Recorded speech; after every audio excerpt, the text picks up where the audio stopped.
You ever meet someone who made you feel like nothing? Like you were just a speck of dust on their shoe? Yeah, that was my boss, Harrison. My name's Jimmy, and for 5 years, I gave that man everything. Late nights, missed birthdays, ideas he took credit for, while he treated me like a doormat. But I stayed, because I was loyal, because I thought hard work actually mattered. Turns out, I was wrong. Dead wrong. See, Harrison had a way of making you believe you were part of something big, right up until the moment he reminded you that you weren't. And that moment, it changed everything. It started like any other Monday. Me, buried under reports, coffee cold. Harrison strolling in late, laughing with his favorite Charlie, the guy who somehow got promoted for existing. Then, like clockwork, Harrison slapped a file on my desk. "Fix this by noon, Jimmy, and don't screw it up like last time." Last time? Last time his nephew Willie messed up the numbers, but guess who took the blame? Me. Again. Across the room, Jane from accounting shot me a look. Even she knew. But what could I do? Complain? To who? HR? Luan, the HR manager, played golf with Harrison every Sunday, so I swallowed it, like always. But that day something snapped. And Harrison? He had no idea what was coming. 5 years. That's how long I worked for Harrison. 5 years of coming in early, staying late, doing the work no one else wanted. And then came the day he promised me the promotion, the one he'd been dangling in front of me for months. I walked into his office that morning, ready. But before I could even sit down, he smiled and said, "Jimmy, we're going in a different direction." Just like that. No warning, no explanation. Then Charlie walked in. Charlie, who'd been here half the time I had, who barely knew how to run a spreadsheet. Harrison clapped him on the back. "Meet your new manager," he said. I just stood there, staring. Charlie grinned at me like he'd won something. Maybe he had. Harrison leaned in, his voice low. "Don't take it personal, Jimmy. Business is business." Then he handed me a file. "Now get back to work."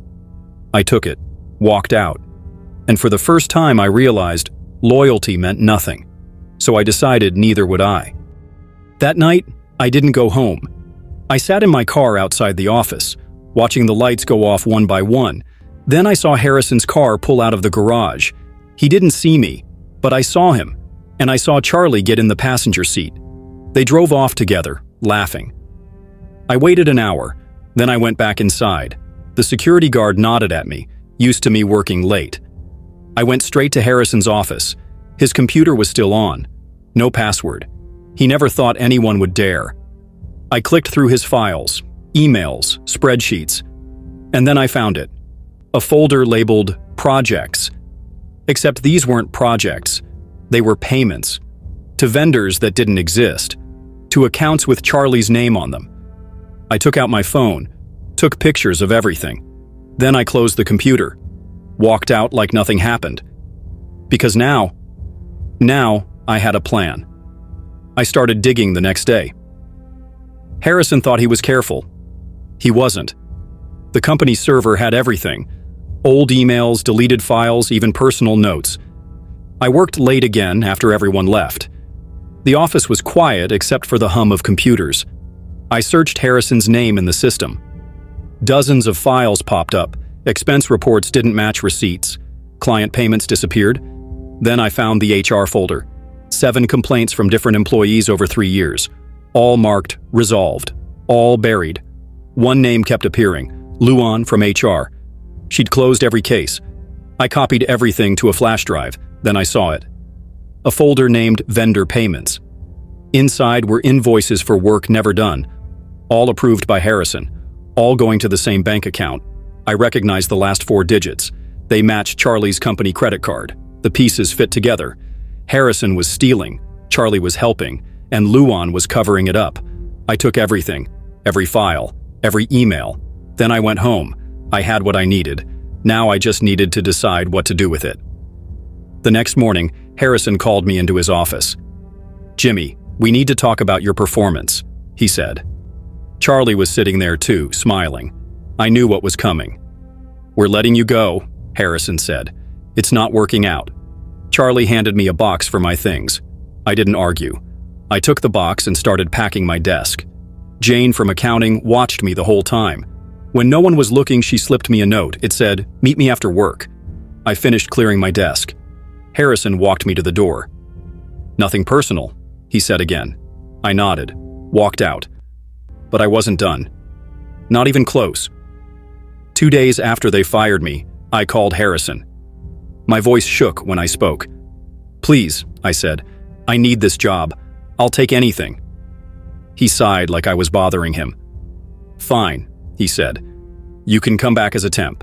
Half pay, no benefits." I thanked him like he'd done me a favor. The next Monday, I was back at my old desk, doing my old job for half the money. Charlie made sure everyone knew.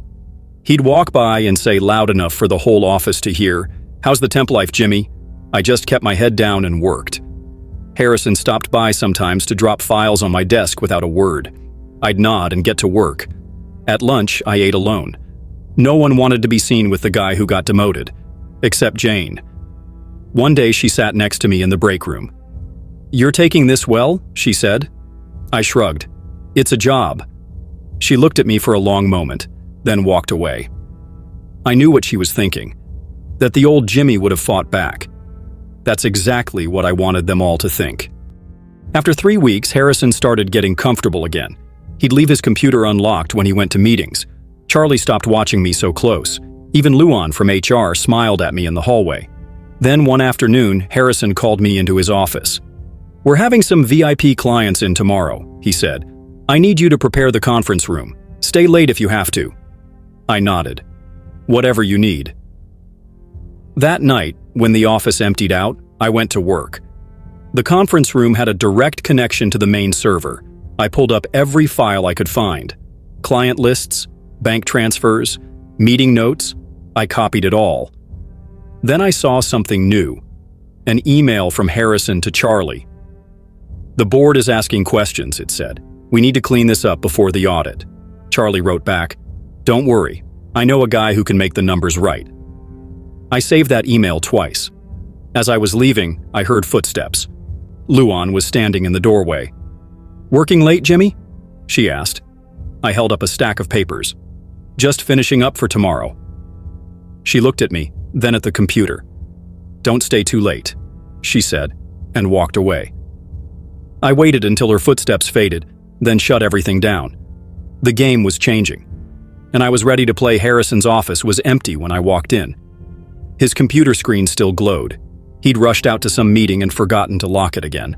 I pulled up the financial records first. The company accounts showed regular payments to something called Ocean View Holdings. I'd never heard of it. I searched the name. Nothing in our vendor database. Then I checked Harrison's email, found one from 6 months ago with the subject Account Confirmations. The attachment showed a bank statement. Cayman Islands. Account balance, $1.4 million. The name on the account wasn't Harrison's. It was his wife's maiden name. I took pictures with my phone, then I checked Charlie's computer. He'd left for lunch, his system still logged in. His desktop had a folder labeled Consulting. Inside were invoices from 3 different companies, all billed for work never done, all paid to accounts linked to that same Cayman Islands bank. I copied everything to a flash drive. That's when I heard voices in the hallway. Harrison and Charlie returning early. I closed the files, slipped the drive in my pocket, and was standing by the water cooler when they walked in. "Jimmy," Harrison said, barely glancing at me, "get me those Q3 reports by end of day." I nodded. "Already on it." As they walked into Harrison's office, I heard Charlie say, "We need to move the rest before the audit." I went back to my desk. Now I had everything. The money trail, the fake companies, the offshore accounts. All I needed was the right moment to use it. That Friday, the whole department went out for drinks. Harrison actually invited me. "Come on, Jimmy," he said, clapping me on the back like we were friends. Team bonding. At the bar, Charlie kept buying rounds. Harrison got louder with each drink. That's when he started talking about the board meeting next week. "Those old dinosaurs don't know what's coming," he slurred. "After the merger, we'll clean house." Charlie laughed. "Starting with the auditors." I sipped my drink and said nothing. When Harrison went to the bathroom, Charlie leaned in close. "You're smarter than you look, Jimmy," he said. "Keep your head down. You might survive what's coming." I just nodded. What he didn't know was I'd already scheduled a meeting of my own, Monday morning, with the head of the audit committee, and I was bringing everything I'd found. Monday morning, I got to work early. I printed out a fake memo about a potential company merger, made it look official, left it in the break room where I knew Harrison would see it. Then I waited. At 8:15, Harrison stormed in. "What the hell is this?" he shouted, waving the paper. Everyone froze. I pretended to read it for the first time. "Looks like we might be getting new management," I said. Harrison's face turned red. "Where did this come from?" No one answered. He tore the paper in half. "This is bullshit." He marched into his office and slammed the door. 5 minutes later, Charlie went in after him. Through the glass walls, I could see them arguing. Harrison was pacing. Charlie kept shaking his head. That afternoon, Harrison called an emergency staff meeting. "There is no merger," he said. "This is just a rumor. Anyone spreading false information will be fired immediately." His eyes landed on me. I kept my face blank. After the meeting, Jane pulled me aside. "That was dangerous," she whispered. I shrugged, just reporting what I saw. That night, I sent an anonymous email to the entire department. "Ask Harrison about the Cayman accounts," it said. The next morning, Harrison arrived to find the whole office whispering. He locked himself in his office all day, didn't come out for lunch, didn't yell at anyone, just sat there staring at his computer. At 4:47 p.m., he called Charlie in. Through the door, I heard shouting. Then something smashed. When Charlie came out, his shirt was torn. He didn't look at anyone, just grabbed his coat and left. Harrison followed 5 minutes later. Didn't say goodbye, didn't give orders, just walked out. The office was silent. Then Jane turned to me. "What did you do?" she asked. I smiled. "Nothing. Yet." 2 days later, the board announced an emergency audit. Harrison stopped coming to work. Charlie disappeared. The whole office was buzzing with theories. That's when Luan from HR asked to see me. Her office was packed with boxes. "I'm retiring," she said, effective immediately. She slid an envelope across the desk. "Harrison wanted me to give you this." Inside was a check for 6 months' salary. "What's this for?" I asked. Luan wouldn't meet my eyes. "Consider it a severance package." I tore up the check. "Tell Harrison I don't want his money," I said. "I want his job." Luan's head snapped up. "You don't know what you're playing with," she said. I stood to leave. "Watch me." That afternoon, I got a call from the board chairman. "We need to talk," he said. "Tomorrow, 9 a.m. Bring everything you have." I hung up the phone. The trap was set. Now it was time to spring it. The boardroom was quiet when I walked in. 12 faces turned to look at me. The chairman nodded at an empty seat. "Show us what you found," he said. I plugged my flash drive into the projector. The first document flashed on the screen, Harrison's Cayman Islands bank statement. A murmur went around the table. I clicked to the next slide, Charlie's fake consulting invoices, then the emails between them discussing how to hide money before the audit. One of the board members stood up.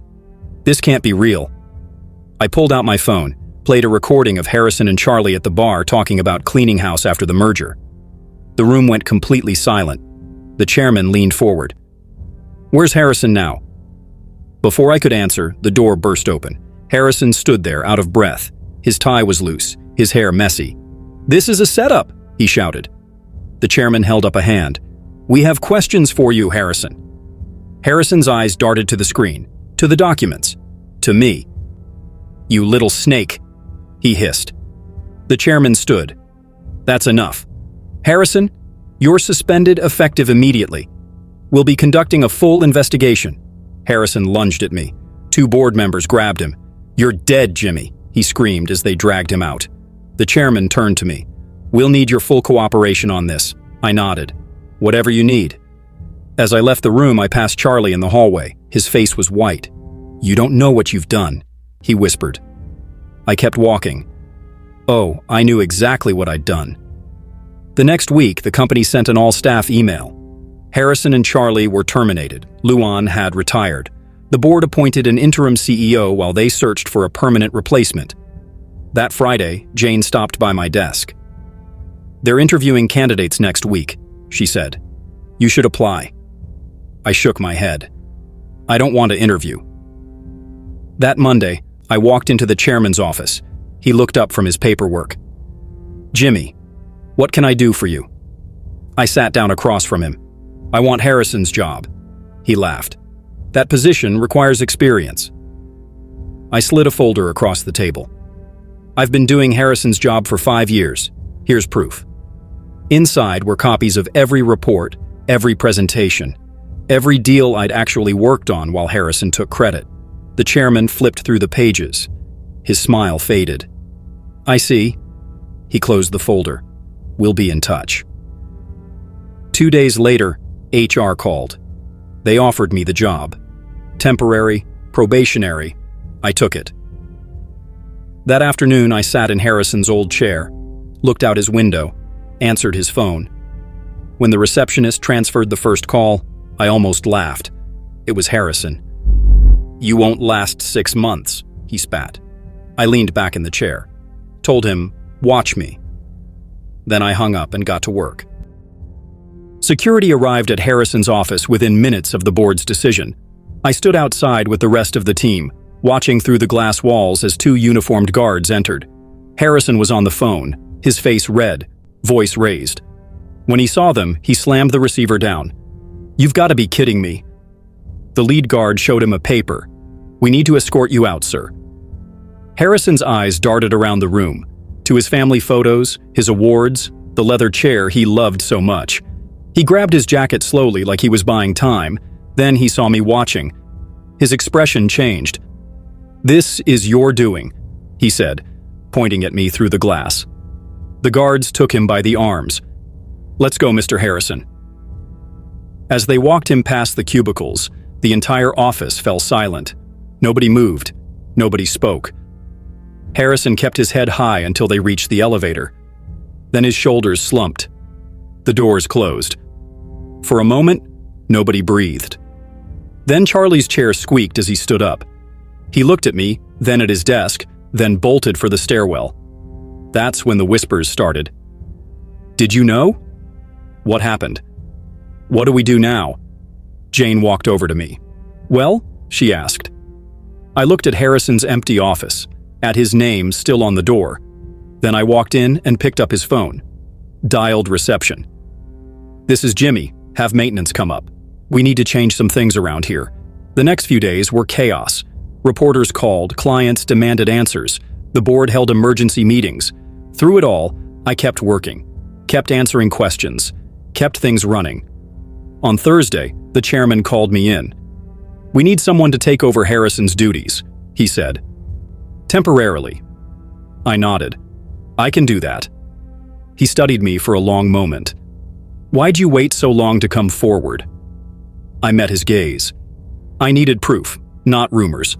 He sighed. "Start Monday." "And Jimmy?" "Yes?"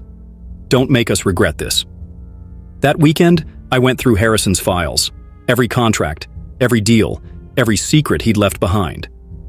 On Monday morning, I arrived early. Harrison's nameplate was gone. The office was empty. I sat at his desk for the first time. The phone rang. It was accounting. "We found more discrepancies," the manager said. "How far back do you want us to look?" I opened Harrison's calendar, saw all his meetings, all his contacts, all his secrets waiting to be uncovered. "Go back 5 years," I said. "Let's clean this place up." Then I hung up and got to work. 6 weeks to the day after Harrison got escorted out, the board called me in again. The chairman didn't waste words. "We're making it official," he said, sliding a contract across the table. "The job's yours if you want it." I didn't hesitate. Signed right there. When I walked back to my old apartment, everyone was gathered in the break room. A cake sat on the table with "Congratulations, Jimmy" in blue icing. Jane handed me a box. Inside was a new nameplate for Harrison's old office. The team applauded, everyone except Charlie. He lurked near the back, eyes on the floor. Later that afternoon, he knocked on my door. "Listen, Jimmy," he started, shifting his weight. "About Everything that happened, I leaned back in my chair. What about it? He swallowed hard. I was just following orders. I stared at him until he looked away. We'll talk Monday, I said. Bring all your client files. When he left, Jane appeared in the doorway. You're not really keeping him, are you? I picked up my phone, dialed HR. Schedule a full audit of Charlie's department, I told them. Start with his expense reports. That evening, I stayed late again. The office was quiet. The chair still felt unfamiliar. I looked at Harrison's empty parking spot through the window. My spot now. The phone rang. A number I didn't recognize. I answered. Enjoy it while it lasts, Harrison's voice said. Then he hung up. I put the receiver down slowly, smiled, and got back to work. Monday morning, I called my first staff meeting. The team filed in, some smiling, some nervous. Charlie sat as far from me as possible. I laid out the new rules. No more favoritism, no more cutting corners. Everyone would be accountable. When I finished, hands shot up with questions. Everyone wanted something. More budget, more staff, more time. I took notes, made promises where I could. After, as people left, Charlie lingered. About those client files, he started. I cut him off. Email them to me by noon. His face fell. All of them? I nodded. Every single one. That afternoon, the HR director called. We found problems with Charlie's reports, she said. Big problems. I thanked her, hung up. Then I dialed security, told them to watch Charlie closely. The next day, he didn't show up for work. His desk was cleared out by lunch. Jane brought me the news. He just left his key card and disappeared.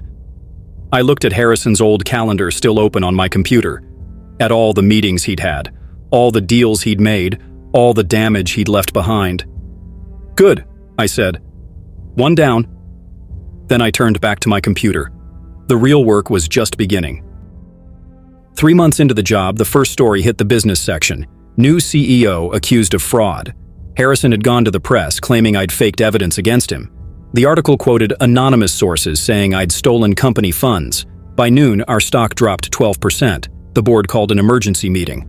This is getting ugly, the chairman said. I slid a folder across the table. Harrison's behind it. He's been paying a reporter at the Journal. The board members passed around the documents, bank records showing Harrison's payments to the journalist. The chairman shook his head. What do you want to do? I stood up. Let me handle it. That afternoon, I called a press conference. Didn't deny the allegations. Didn't get defensive. Just played a recording of Harrison admitting everything to Charlie at that bar months ago. Then I showed the checks he'd written to the reporter. The room erupted. By evening, the same paper ran a new headline. Disgraced exec caught fabricating claims. The next morning, Harrison filed a lawsuit against the company, claimed wrongful termination, demanded millions. Our lawyers wanted to settle. I said no. We countersued. For everything. The embezzlement, the fraud, the damage to our reputation. The day the court papers were served, my phone rang. You'll regret this, Harrison hissed. I hung up, called security. Change all the building access codes, I told them. Starting today, the legal battle dragged on for months. Harrison's lawyer kept delaying, filing motions, trying to wear us down. I didn't budge, ordered our legal team to pursue every angle. Then during discovery, we hit gold.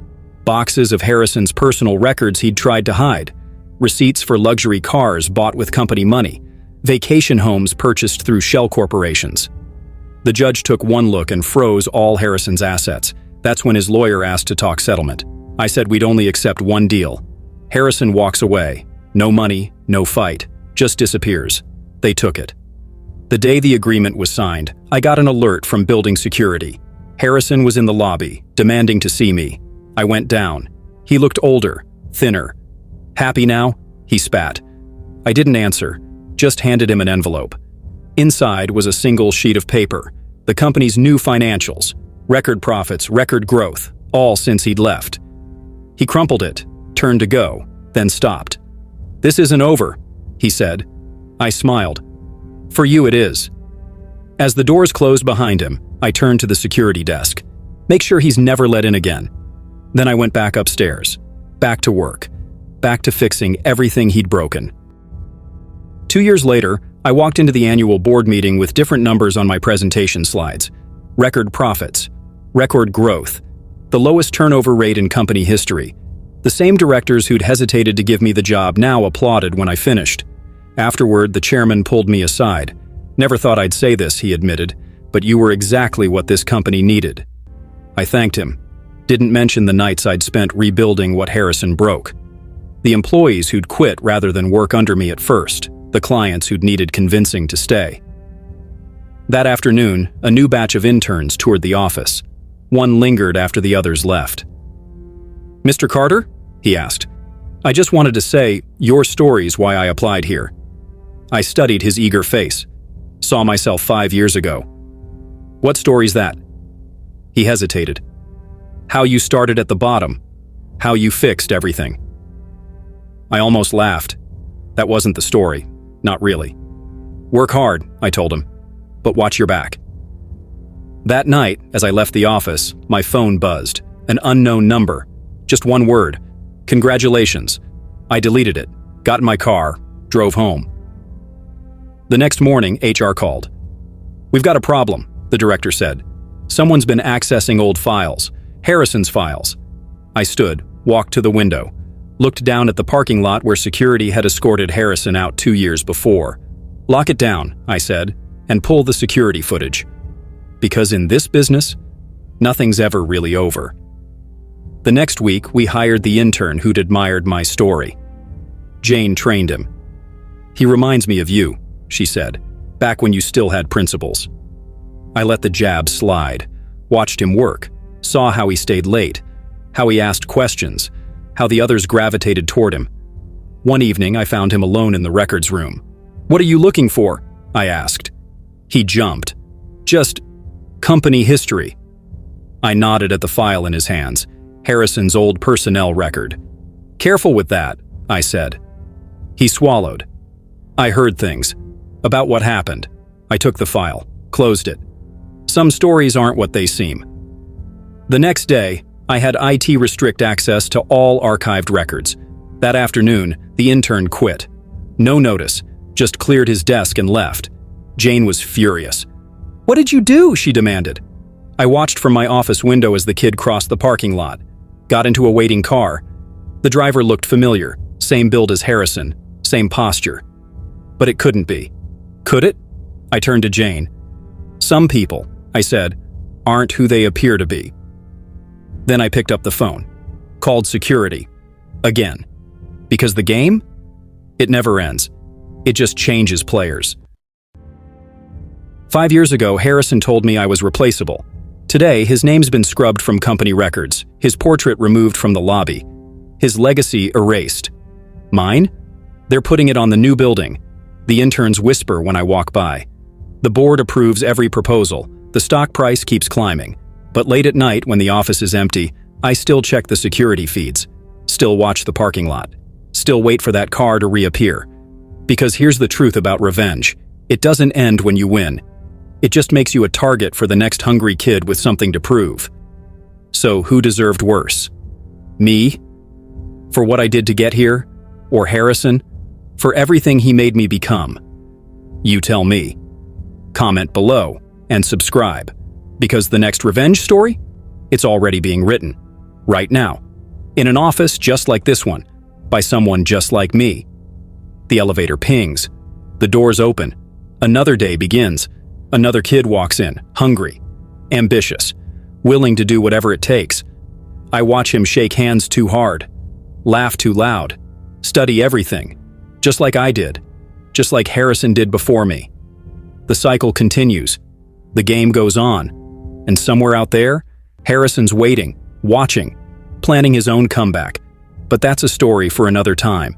For now, press subscribe, hit notification bell, because in this world, there are only 2 types of people, those getting revenge and those about to get theirs. Which one are you?